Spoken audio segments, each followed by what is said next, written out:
이번에 이제 다시 이제 하겠습니다. 예. 예, 이번에 주제는 이준석 개혁신당이 지금 제가 좀 보면은 창당 준비위원장이 천하람 이기인 경기도 의원과요. 천하람 이제 그 순천 당협위원장 전 국민의힘 허은하 이제 춘천이요? 순천이요. 아, 예, 순천.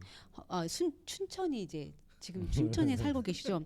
그래서 허은하 국회의원 그리고 사무총장은 이제 김철근 그 정무특보셨나요? 그분이 갑자기 그 이준석 예, 대표 때 예, 그렇게 되죠. 당원 수가 4만여 명이고요. 등록일이 12월 27일 날이고 창당이 1월 22일 날에 합니다. 그리고 서울 강서구 쪽에 그 사무실이 있다고 하더라고요.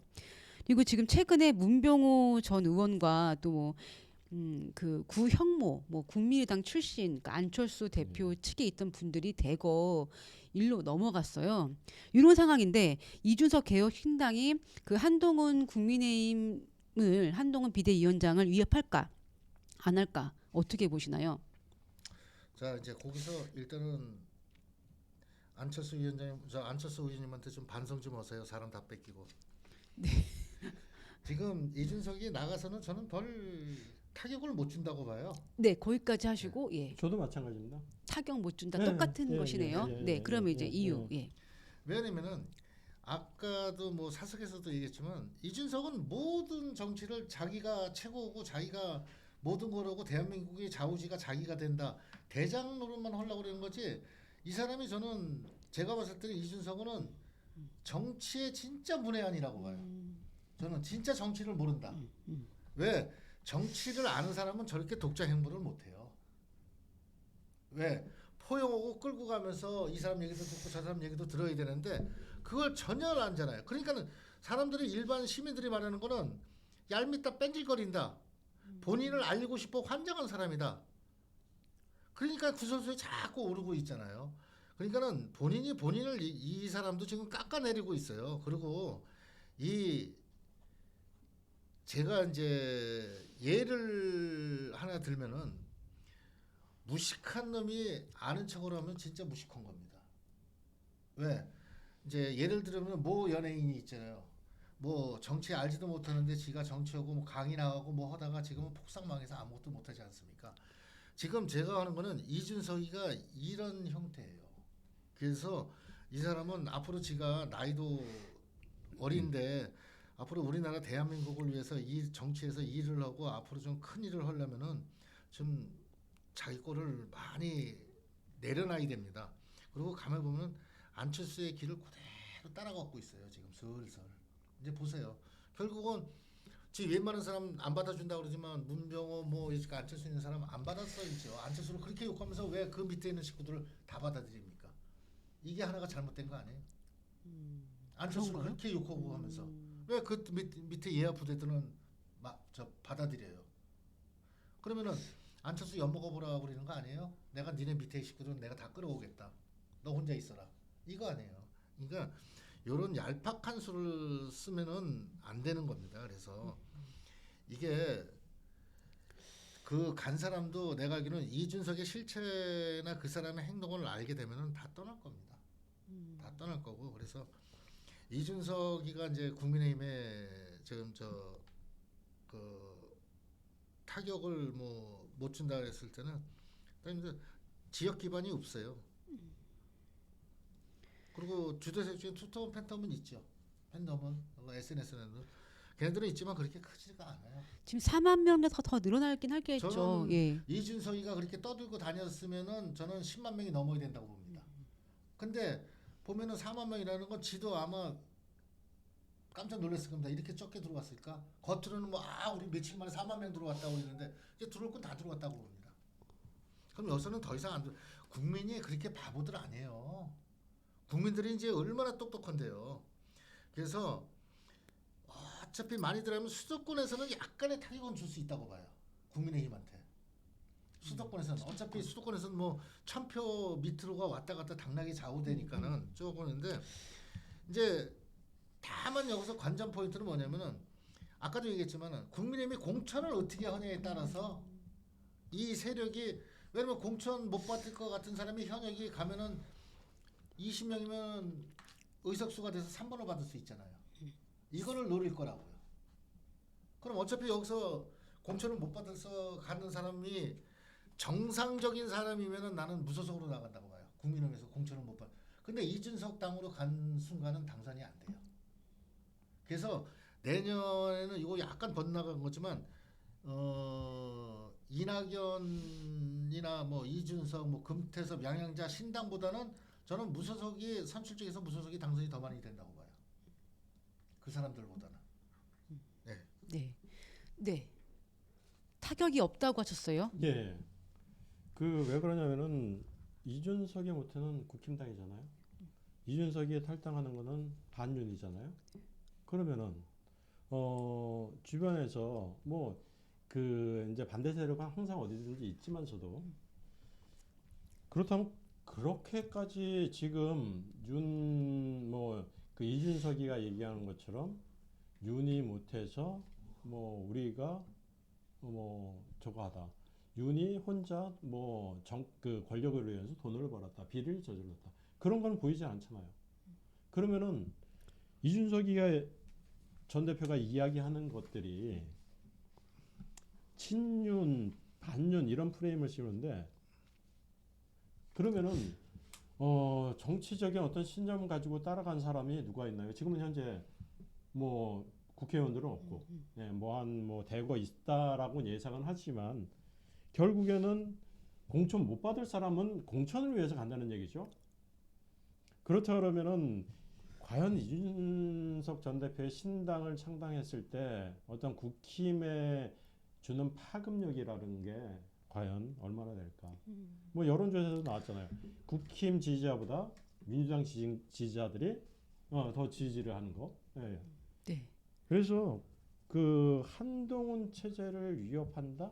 전혀 그렇지 않을 거라고 해요. 예. 그럼 결국 이준석 전 대표의 적은 이준석 전 대표이라고 보시는 거네요. 양간 다. 그렇죠. 예. 본인이 내려놔야죠. 지금 하는 네. 행태로 가면은 안 돼. 그래서 거기서 곁들이면은 저는 지금 천하람이나 허은하나 또 하나 누구 있죠? 경기도 도의원 이기인. 네. 네. 그 사람들은 나이가 의원이요. 젊잖아요. 도의원. 네. 저는 그 사람들이 판단을 잘못했다고 봐요. 왜냐면은 지금 국힘에 남아 있었으면 앞으로도 여러 가지로 일을 할 수 있는데 그거 하나에 달랑 정치는 의리로 한다고 그러지만 의리로 하는 건 아닙니다. 왜? 지금 제가 항상 얘기하는 게 정치인들은 그리고 의원님들은 뭐냐면은 구도 그 제가 말씀드렸죠. 구도와 타이밍 그리고 판단, 정무적인 판단 이 세 가지가 중요한데 아마 이준석이나 이준석이 가시는 분들은 구도까지는 좋지만은 이 때와 판단은 상당히 없다고 봐요. 제가 만약에 천하람이나 허은하면 저는 안 갑니다. 예, 근데 허은하 이제 지금은 이제 그 허은하 의원이 예, 전 의원이죠. 이제 동대문 이제 거기 네. 사무실을 이제 네. 떠나고 예. 그 준비하시다가 떠나고 그럼 결국 비례로 갈 수도 있지 않냐 이런 얘기가 있더라고요. 허은하 그렇죠. 전 비례로 의원은 뭐 그럼 약간 좀 그래도 실속을 챙기는 거 아닐까요? 비례 1번을 그러니까 하게 된다면? 제가 봤을 때는 비례를 한 지금 앞으로 뭐 더 늘어날지는 모르겠지만 네. 지금 같으면은 한 3번까지는 될 것 같은데 그러면 1번 주면 당선되죠. 3번까지 될 것 같아요. 네. 근데 뭐 1번 주면 되겠죠. 근데 거기서 비례대표 1번 받았고 그 다음에 정치를 어떻게 할 겁니까? 왜냐면은 좀 저도 벌써 들어온 지가 꽤 됐는데 뭐 이게 정치라는 거는 앞을 좀 이렇게 내려봐야지 거기만 보고 자꾸 하면은 맨날 그 뭐라고 그러나 정치 프로코분이 될 수가 없어요. 근데 뭐 국회의원 배지를 달면 왜요? 아. 예, 지금 이제 잠깐 전화 받으러 가셨으니까 국회의원 배지를 달면은 그 다음은 또 다시 그 다음 또 그 길이 열리지 않을까 싶어요. 그럼 사실은. 이제 그 비례대표를 달았다고 네. 치고요. 그리고 나중에 이제 왜냐면은 그 세 명 갖고는 당을 운영할 수가 없잖아요. 네. 아, 그렇죠? 네. 그러면 어떻게 돼요? 그러면 이제 이게 나중에 얘기할 건데 이제 나온 김에 제가 얘기했습니다. 그러면 한동훈 비대위원장이 나중에 어떻게 하냐? 국힘이 과반수를 못했을 때 소수 정당을 다 끌어내서 과반수를 만들려면 여기에서 한동훈 위원장이 위력을 발휘해야 돼요. 근데 소수 정당도 여당으로 들어올 수밖에 없어요. 자기네 정치 위력을 세력을 크게 하려면은. 네. 근데 지금 그 한두석 갖고 그 네. 조정인가요? 못 버티잖아요. 그러니까 들어오잖아요. 들어오죠. 국민은. 예. 그렇게 될 수밖에 없어요. 나중에도 그래서 그렇게 될 수 있죠. 그래. 근데 이제 그때서 한동훈 위원장이 그 실력을 발휘를 해야 되는데 그거를 상당히 잘해서 과반수 이상을 만들면 한동훈 장관은 성공한 거고 네. 거기서 만약 그 사람들 두고 나면 이준석은 뭐가 되겠습니까? 이준석은 비례대표 가질 수가 없어요. 욕 먹거든. 그럼 여기서 이제 이분들이 요즘 대구를 좀 그러니까 이런 쪽으로 나가려고 하는 어떤 움직임을 보이기도 하는데 이거는 어떻게 진짜 대구- 계획된 것인지 아니면은 대구에서 대구 시도 안 되겠어요? 맥힌다고 보고. 그러니까 그 그냥 예 그렇게 약간 어그로인 건지 예를 든다면 어떻게 해석을 하세요? 이런 이야기가 뭔가 존재감을 높이려고 하는 건지 그러니까 진짜 자신감인지 맨 처음에 대구 얘기를 많이 했잖아요. 네. 이준석 전 대표가. 그러면은 지네들 사무실을 대구에다 차리지 왜 강서구에다 차려요? 왜냐면 지네들도 알아요. 그냥 언론 플레이 하는 거예요. 그건 대구. 어쩌고 실질적으로 지네들도 깝깝해요. 지금 할 데가 없어. 그럼 결국 뭐냐? 서울에 약간 빈트스름한테서 지금 빌 붙으려고 그러는 거예요. 지금 수도권에서. 네. 딴 데 갈 수가 없습니다. 이 그런 사람은. 상황이다. 예. 예. 뭐또 그 예. 요즘 그러잖아요.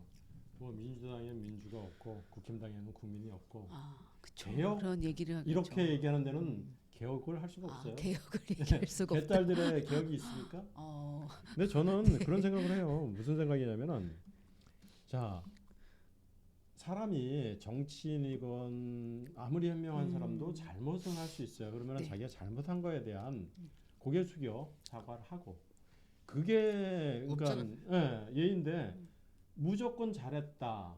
그리고 지금 어떤 그 여러 가지 뭐 자기의 이득 결국에는 이 그 이준석 전 대표를 따라 나가는 사람들이 현재 당에서는 자기의 어떤 그만큼 어떤 세력이 약화됐다 보니까 당에서 존재 가치를 잃어버리기 때문에 나가는 것뿐이에요.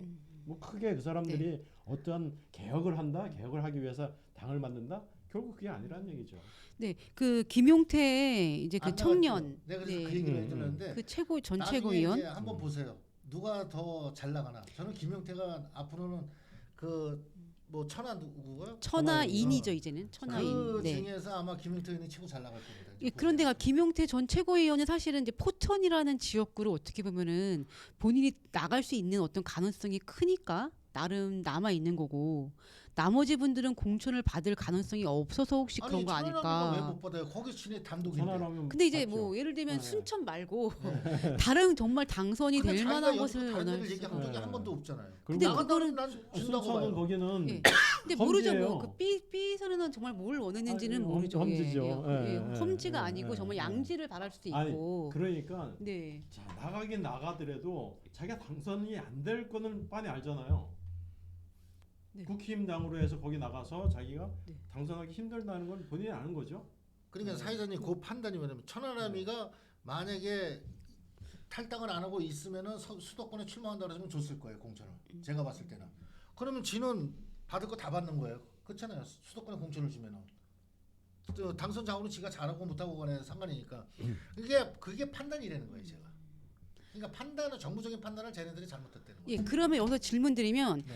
신당 이준석 전 대표가 그래도 그 기자회견 이제 탈당 기자회견 할 때 본인 때문에 약간 상처를 입으셨던 분들에겐 죄송하다는 아마 그런 이야기를 그거는 멘트. 거의 좀 정말 처음 했던 것 같아요. 그것도 굉장히 높이 사는 맞아요. 분들이 있어요.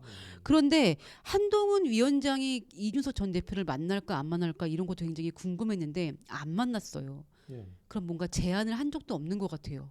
김기현 전 대표를 만났죠. 한동훈 위원장을 왜 안 만났을까? 이거 어떻게 보세요? 그러니까 제가 이제 그거는 제가 말씀드릴게요. 아까 이제 내가 구도 때 판단이라고 했지 않습니까? 자, 이준석이가 잘못했다는 거는 때가 늦었어요. 타이밍이 늦었어요. 그리고 김기현 만난 거는 김기현이 판단이 잘못됐어요.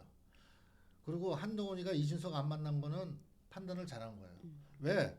보수의 35%가 이준석 만났으면 한동훈 10%는 깎아 먹었을 겁니다. 왜? 지금도 김종인 대표 같은 경우는 뭐냐면은 이준석 때문에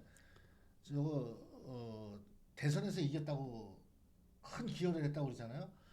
나는 그분이 선거 판단을 어떻게 했는지 모르겠어요.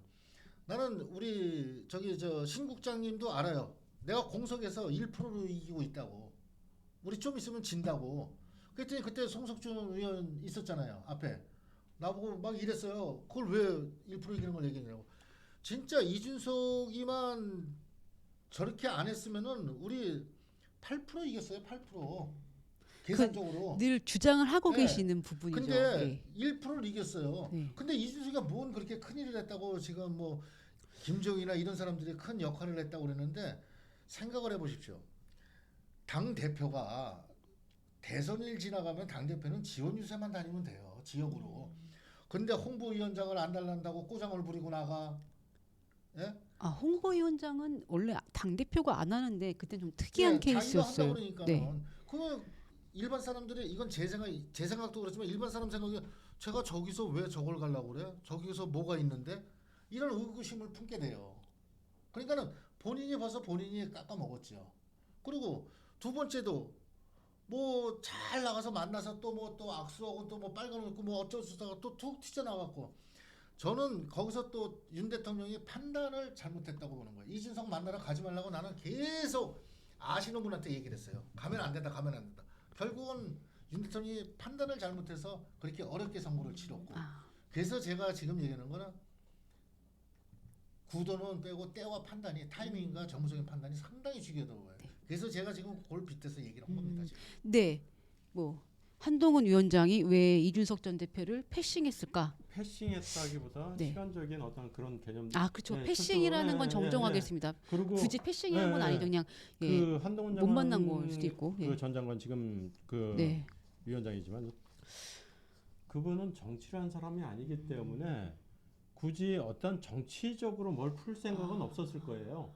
그래서 내가 그 국힘의 어떤 어려움을 안고서 어떤 당대표 격인 이제 비상대책위원장을 수락을 받았잖아요. 그러면서 정리해 나가는 중에 본인이 나간 거잖아요.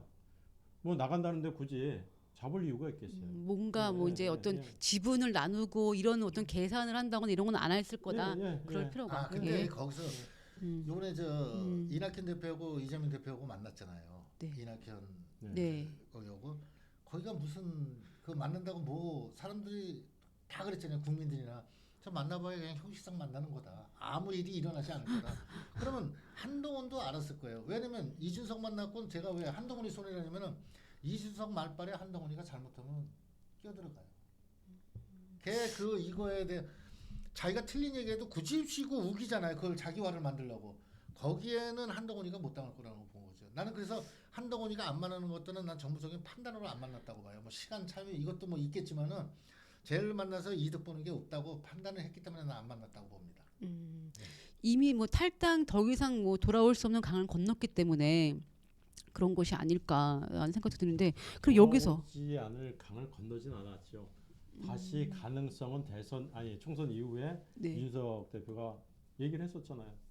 총선 이후에는 할 수 있다. 네, 그죠. 그런 얘기를 한 그죠. 거잖아요. 총선까지는 일단 네. 그렇고. 예, 그러면은 유승민 전 대표 요즘에 생각 어떻게 되는 거죠? 예전에는 막 탈당 가능성이 막 높아질 때가 있었는데 지금은 전혀 이제 그런 게 없어요. 여기서 지금 유승민 전 의원은 아무데도 가면 안 돼요. 공천을 못 받아도 그냥 당에 있어야 돼요. 이번에 출마하나요? 출마를 할 가능성이 있지 않을까요? 나는 예. 그래서 지가 생각한다 그러면은 이런 얘기하면 또 호남 욕할지 몰라도 호남이 아니고 진짜 지가 생각이 있으면은 정청래 같은 애하고 한번 붙으라고 그러세요. 그럼 지가 살아날 수도 있어요. 다만 떨어진다고 그래도 살아남을 수가 있어요. 유승민이라는 걸 알기 때문에. 근데 본인이 지금 좋은 생각을 자꾸 하고 하는데 이 양반은 지금 뭐 탈당을 해서 나가면 이제 정치는 끝이에요. 그나마 여기에 남아 있으면은 모종의 역할이라도 한 번은 한다고. 왜냐면 앞으로 뭐 4년 5년 지나면 뭐 당 대표 바뀌고 새로운 세력이 들어오고 뭐 어떠 보면 무슨 역할이라도 할 수 있는데 지금에서는 제가 봤을 때는 움직이지 않고 가만히 있는 게 본인한테 도움이 된다고 봐요. 그러면은 안 되면은 선대위한테 비대위한테 닦아놓고 그 한동훈 위원장한테 저기 민주당 한 뭐 4선 5선 오는데 거기 붙여주세요. 나 나가겠습니다. 남자답게 한번 딱 그러면은 국민의힘에 상당한 도움을 주고 자기도 살아날 수 있는 거고. 이 유승민 전 대표에 대해서 뭐 이야기하실 전 바른 정당 대표셨죠. 예. 네. 바른 미래당 대표이시기도 했고. 그 유승민 전 대표가 지금 나이가 어떻게 되시죠? 나이요? 찾아보겠습니다. 60 초반일걸? 그렇게 어리나? 그렇진 않을 거예요. 근데 70 가까이 되신 거 아니에요? 네? 70 넘은 걸로 알고 있는데. 아 그래요? 네. 그래서 58년생이네요. 생각보다. 그러니까 67 나 하나 아, 많네요 아, 저보다. 아, 근데 58년. 조금 일치거나 네. 이래서 그런지 몰라도 꼭 원로 같은 개념이잖아요. 일반 네. 사람들은 대부분 그렇게 그러다 보니까 과연 본인은 어렸는데 어리지만서도 네. 그 지금 70도 안 되면 어리다는 표현을 많이 하잖아요. 그리고 자기가 겪어왔던 그 당 대표도 하고 국회의원도 여러 번 하셨고 네. 그리고 정치적인 정치를 만약에 계속 하셨으려면 어떤 정치적인 행보를 많이 해야 되는데 그닥 정치적인 행보는 많이 몇 번은 나온다고 예비 후보로 했었지만서도 네. 그냥 혼자 하는 게 아니잖아. 정치라는 게 같이 하는 거기 때문에 그래서 이분은 과연 정치를 계속적으로 현역 생활을 한다는 생각을 갖고 계실까 이런 생각은 좀 많이 해봐요. 예, 일단은 뭐 대선 주자로서는 계속 유의미한 지지율을 계속 꾸준히 내고 계시는 분입니다.